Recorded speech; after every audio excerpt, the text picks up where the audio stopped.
손흥민, EPL 레전드 아냐? 써니 대체 뭘 더 보여줘야 하나? 손흥민이 대체 뭘 더 보여줘야 할까? 손흥민은 프리미어리그의 레전드가 아니라는 주장이다. 영국 토크스포츠는 진행자인 앤디 타운샌드는 손흥민이 토트넘 호스퍼에서 계속 역사를 쓰고 있지만 그가 PL의 레전드로 여겨져서는 안 된다고 주장했다. 라고 했다. 매체는 손흥민은 2-1로 승리한 루턴 타운전에서 토트넘 역사상 5번째로 많은 골을 넣은 선수가 됐다. 이는 손흥민의 토트넘 통산 165골이었고 손흥민은 이 득점으로 토트넘 역대 최다 득점자 명단에서 토트넘의 전설 클리프 존스보다 높은 위치로 올라갔다. 해리 케인, 지미 그리브스, 바비 스미스, 마틴 차이퍼스만 손흥민보다 앞서 있는 가운데 손흥민은 현재 토트넘의 아이콘이다 라며 손흥민에 대해 설명했다. 하지만 과거 첼시에서 선수로 뛰었고 현재 토크 스포츠의 진행자로 활동하고 있는 타운샌드는 손흥민이 PL에서 레전드로 불리기에 충분하지 않다고 생각했다. 토크 스포츠에 따르면 타운샌드는 손흥민은 최고의 선수고 훌륭한 선수다. 하지만 전설이라는 단어는 올바른 맥락에서 사용할 필요가 있다. 누군가 이전에 내 대본에 그런 내용을 넣었는데 그것 손흥민을 전설이라고 하는 것은 옳지 않다 라고 말했다. 그러면서 타운샌드는 내 생각에 손흥민은 토트넘에서 훌륭한 선수였다. 하지만 전설이냐고? 아니다 라며 선을 그었다. 손흥민은 그간 PL에서 꾸준한 활약을 보여줬던 선수다. 2021에서 22시즌 리그에서만 23골을 폭발시키며 아시아 선수 최초로 PL 득점왕을 차지한 것을 포함해 몇 시즌 동안 꾸준히 PL 득점 중상위권 이상의 이름을 올렸다.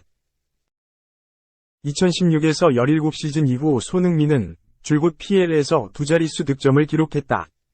부진하다는 꼬리표를 달았던 지난 시즌조차 손흥민은 10골 6도움을 올리며 준수한 기록을 남겼다. 이번 시즌에도 토트넘의 주장이자 핵심 공격수로서 팀을 이끌고 있고 15골 8도움을 기록하며 토트넘 선수들 중 가장 많은 득점과 가장 많은 도움을 기록했다. 토크스포츠도 손흥민은 지난 4시즌 중 3시즌 동안 15골 이상을 터뜨렸다. 이번 시즌 손흥민이 뽑아낸 15골 중 5골이 결승골이었고 손흥민은 이번 시즌 토트넘에 승점 12점을 가져왔다. 라며 손흥민이 그동안 꾸준한 활약을 펼쳤고 이번 시즌에도 토트넘에서 중요한 역할을 하고 있다고 설명했다. 또한 기록을 떠나 토트넘에서 오랜 시간 뛰며 팀의 아이콘으로 자리 잡은 손흥민은 명실상부 토트넘의 레전드로 여겨지고 있다. 특히 케인이 떠난 이후 손흥민은 새로운 미스터 토트넘으로 불릴 만한 유일한 선수다. 손흥민의 가장 큰 장점은 일관성이다. 손흥민은 시즌 도중 국제대회에 차출됐음에도 불구하고 토트넘의 다른 선수들이 기복을 겪는 동안 꾸준함을 유지하며 높은 평가를 받았다. 루턴전 이후 손흥민을 2주의 팀에 선정한 영국 공영방송 BBC 위 축구 전문가 가레스 크룩 역시 손흥민에 대해 토트넘에는 일관성이 부족하다. 토트넘은 잠시 세계 최고의 팀처럼 플레이하지만 또 잠시 영원한 패자가 되기도 한다. 라면서 다행히 손흥민은 토트넘에서 꾸준한 모습을 보여주고 있다. 토트넘은 손흥민이 없었다면 침몰했을 것이다. 라고 했다. 루턴전에 선발 출전한 손흥민은 전반전 한 번이 슈팅으로 골대를 2번이나 강타하는 등 불운을 겪었다. 하지만 후반전에는 오히려 슈팅을 시도한 게 상대 수비 맞고 굴절되어 골문 안으로 들어가는 행운이 따르기도 했다. 이날 손흥민은 팀이 1-1로 균형을 깨지 못하던 후반 41분경 토트넘이 루턴의 코너킥을 막은 뒤 벌어진 역습 상황에서 브레넌 존슨이 내준 공을 골문 구석으로 밀어넣으며 역전골을 뽑아냈다. 토트넘은 손흥민의 결승골에 힘입어 2-1 역전승을 거뒀다. 경기 맨 오브 더 매치는 손흥민의 차지였다. 시즌 15골을 신고한 손흥민은 득점왕 경쟁에도 불을 붙였다. 현재 손흥민은 제로드 보월, 웨스트햄 유나이티드, 모하메드 살라, 리버풀과 함께 프리미어리그 득점 공동 4위에 위치했다. 선두는 18골을 터뜨린 엘링 홀란, 맨체스터 시티 2차지 중이고 16골을 넣은 올리 와킨스, 에스턴 빌라와 도미닉 솔랑케, 본머스, 각 공동 2위에 올랐다. 이제 손흥민은 1968년부터 1976년까지 토트넘에서 활약한 잉글랜드 공격수 마틴 치퍼스의 174골에 도전한다. 현재 손흥민과 토트넘 사이에서 체결된 계약 기간은 1년 연장 옵션을 제외하고도 2025년 6월까지 남아있기에 현 득점 페이스라면 다음 시즌 안으로 단독 4위에 오를 것으로 기대를 모았다. 만약 손흥민이 토트넘과 재계약을 맺어 계약 기간을 연장한다면 구단 통산 득점 3위 보비 스비스 208골 기록에 도전장을 내밀 수도 있다. 각종 현지 매체에 따르면 토트넘은 팀 내 최고의 스타 중 한 명인 손흥민과의 동행을 이어가기 위해 재계약 협상을 추진 중인 것으로 알려졌다. 손흥민은 경기가 끝난 뒤 토트넘 공식 채널 스퍼스 플레이를 통해 전반전에 결정적인 기회를 놓쳐 스스로에게 화가 났지만 침착함을 유지하려고 노력했다. 득점 장면에서 내 슈팅이 상대에게 맞고 굴절되는 행운이 따랐다 라며 득점 소감을 밝혔다. 이어 손흥민은 이 이야기를 들었을 때 나와 함께 뛴 동료들, 코치, 팬들에게 감사하다는 말을 하고 싶었다. 이 기록이 자랑스럽다 라면서도 축구는 혼자 하는 스포츠가 아니다. 주변 사람들의 도움이 있었기에 만들 수 있었던 기록이다 라고 했다. 손흥민을 향한 호평도 쏟아졌다. 우선 토트넘의 안지 포스테코글루 감독이 손흥민을 치켜세웠다. 포스테코글루 감독은 경기가 끝난 뒤 기자회견에서 손흥민의 활약과 전반적인 태도, 즉 손흥민의 프로의식을 칭찬했다. 포스테코글루 감독은 손흥민이 피곤하다고 확신한다. 물론 힘들다. 내가 호주 대표팀 감독을 할 때도 지구 반대편에서 뛰는 선수들이 많았다. 장거리 비행 때문에 시차 적응을 해야 하지만 전에도 말한 것처럼 손흥민은 그런 걸 신경 쓰지 않는다 라고 말했다. 이어 손흥민은 출전할 수 있을 때 출전하고 싶어하고 가능한 한 최고 수준에서 뛰고 싶어한다. 그리고 손흥민은 계속 그렇게 하고 있다 라고 덧붙였다.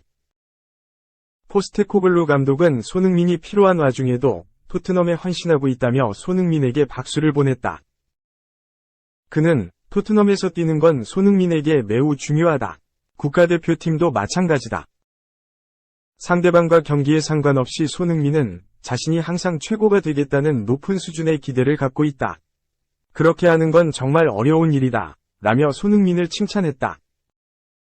또 손흥민은 경기를 뛸 때마다 최고 수준을 보여주기를 원한다. 손흥민의 플레이, 노력, 그리고 리더십을 보면 이를 알 수 있다. 손흥민은 오랫동안 토트넘에서 뛰어난 선수였다. 라면서 앞으로도 수년 동안 더 활약하길 바란다. 라고 했다. 영국 풋볼 런던 소속이자 토트넘 전담 기자로 활동하고 있는 알레스데어 골드는 전반 20분경 손흥민이 골키퍼를 제치고 골대 2개를 모두 맞히는 슈팅을 시도한 건 운이 따르지 않았다. 손흥민은 많이 뛰면서 돌파구를 찾기 위해 상대를 위협했다. 경기장을 떠나기 전 마지막에 결승골을 터뜨렸다. 주장의 퍼포먼스였다. 라며 호평했다. 최전방 공격수 자리에서 손흥민의 활약이 이어지고 있다. 이에 토트넘이 다가오는 여름 이적 시장에서 계획을 바꿀 수도 있다는 말까지 나오는 중이다. 토트넘 팬 커뮤니티 스퍼스웹은 영국 언론인 딘 존스의 말을 인용해 손흥민이 토트넘의 여름 이적 시장 계획을 바꿨다. 존스는 손흥민이 9번 자리에서 활약할 수 있다는 걸 보여줬기 때문에 토트넘이 여름 이적 시장에서 최전방 공격수보다 측면 공격수 영입을 우선시할 것이라고 말했다. 라고 전했다. 스퍼스웹은 손흥민은 이번 시즌 최전방 공격수로 뛰면서 좋은 활약을 펼쳤다. 수비수들보다 위에서 플레이하고 뒷공간을 파고드는 능력으로 상대에게 위협을 가했다. 라며 손흥민의 이번 시즌 활약을 짚었다. 실제로 손흥민은 시즌 초반 윙어가 아닌 스트라이커로 출전해 토트넘의 득점을 책임졌다. 손흥민은 이 위치에서 빼어난 득점 능력을 선보이며 토트넘의 득점 대부분을 기록했다. 또한 득점만이 아니라 연계에서도 좋은 모습을 보이며 최전방 공격수 포지션도 무난하게 소화할 수 있다는 걸 보여줬다. 손흥민이 스트라이커로 기용된 이유는 케인의 공백 때문이었다. 토트넘의 간판 스트라이커였던 케인은 이번 시즌이 시작되기 전 바이에른 뮌헨으로 떠났다. 갑작스럽게 핵심 선수를 잃은 토트넘은 케인을 대신할 공격수를 외부가 아닌 팀 안에서 찾았다. 그게 바로 손흥민이었다. 케인과 좋은 호흡을 보여주던 손흥민은 이제 케인의 대체자 역할을 완벽하게 수행했다. 손흥민은 제임스 매디슨처럼 새로 합류하거나 데얀 쿨루세브스키처럼 기존 발을 맞추던 자원들과 함께 팀으로서 토트넘 공격을 이끌며 케인의 빈자리를 채웠다. 결과는 성공적이었다. 토트넘은 시즌 초반 프리미어리그 PL에서 10경기 무패 행진을 달리며 순식간에 우승 후보로 떠올랐다. 11월 매디슨과 미키 판더펜이 부상을 당한 뒤 고꾸라졌지만 케인이 없고 사령탑이 교체된 시즌 초반에 가능성을 보여준 셈이었다. 겨울부터는 히샬리송이 살아났다. 애물단지로 여겨졌던 히샬리송은 심리적 어려움을 딛고 부활에 성공했다. 손흥민은 다시 측면으로 포지션을 옮겼지만 토트넘 입장에서는 스트라이커로 기용할 수 있는 믿을만한 자원이 한 명 더 생긴 것이나 다름없었다. 이에 토트넘은 기존에 세웠던 이적 시장 플랜을 바꾸기로 결정한 모양이다. 토트넘은 당초 여름 이적 시장에서 케인을 대신할 수 있는 스트라이커를 영입하려고 했으나 손흥민과 히샬리송이 있기 때문에 스트라이커가 아닌 측면 공격수를 찾아보려고 한다는 게 존스의 주장이다. 스퍼스 웹은 히샬리송도 지난 몇 달 동안 좋은 컨디션을 유지하며 인상적인 모습을 보여주고 있다. 그는 자신이 건강할 때 믿을 수 있고 상대를 위협할 만한 자원이라는 걸 입증했다. 라면서 지난 몇 달 동안 보도에 따르면 토트넘은 스트라이커 영입에 뛰어들려고 했다. 그러나 존스는 토트넘이 최고 수준의 측면 공격수 영입을 우선으로 둘 가능성이 높으며 다음 시즌 손흥민을 9번으로 기용할 안지 포스테코글루 감독을 지지하고 있다. 라고 했다. 스퍼스 웹에 따르면 존스는 랭크스 FC 팟캐스트에 출연해 이번 여름에 토트넘은 9번 스트라이커보다 측면 공격수를 찾을 수 있다.